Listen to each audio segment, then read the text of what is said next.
Bonjour, voici un repas complet et très simple. Salade de carottes, petit épeautre et ses lardons. Toutes les quantités sont indiquées pour une personne avec une activité plutôt sédentaire. Si vous avez l'application Nutri-moi, prenez les quantités personnalisées indiquées dans votre menu. Voici les ingrédients.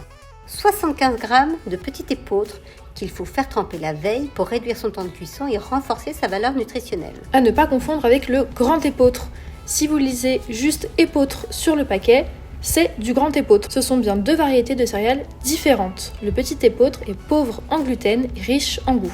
Il faut ensuite un oignon ou un demi par personne si vous cuisinez pour plusieurs convives, 50 g de lardons, Vous pouvez les prendre nature ou fumés selon vos goûts, 100 g de carottes, ce qui correspond à peu près à une bonne carotte, de l'huile d'olive, de l'huile de colza, de la moutarde et du vinaigre. Il faudra compléter par 2 clémentines pour le dessert. ce qui correspond à une portion de fruits. Vous pouvez échanger les clémentines par une pomme ou une banane par exemple. Alors on commence par cuire le petit épeautre.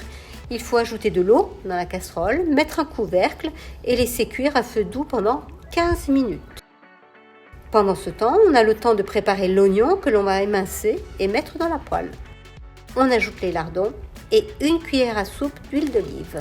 La cuillère à soupe d'huile est facultative et dépend surtout de la qualité des lardons. Si vous prenez vos lardons chez le boucher, le gras des lardons ne va pas fondre et vous pourrez ajouter une cuillère à soupe d'huile.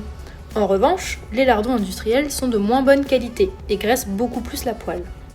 On profite du temps de cuisson pour râper la carotte. Si c'est une carotte bio, vous n'êtes pas obligé de l'éplucher. Au contraire, vous profiterez des vitamines qui sont majoritairement dans la peau. On prépare la vinaigrette avec un peu de moutarde, de vinaigre et une cuillère à soupe d'huile de colza. Pour la vinaigrette, privilégiez une huile riche en oméga 3 pour équilibrer avec la matière grasse saturée des lardons. Puis on verse la vinaigrette sur les carottes et on mélange. L'entrée est prête. Le petit épeautre est cuit. Il faut l'égoutter et l'ajouter au mélange lardons-oignons. À noter que nous n'avons pas ajouté de sel. Le sel contenu dans les lardons est souvent suffisant. Oui, il vaut mieux en rajouter dans l'assiette selon les goûts de chacun.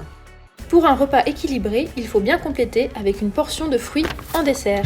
Toutes les composantes sont au vert, à noter une faiblesse sur le calcium qui sera facilement compensée par les autres repas de la journée. Voilà, l'assiette est prête. Il ne reste plus qu'à déguster. Bon appétit!